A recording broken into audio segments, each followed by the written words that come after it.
puso, itaas ang iyong dalawang kamay sa mahal na Senyor, Poong Jesus Nazareno. Sumainyo ang Panginoon. Mga kapwa deboto, tanggapin ninyo ngayon ang pinabasbas.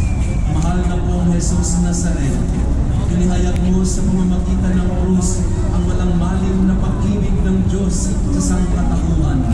Pakinggan mo ang kahilingan, lalo na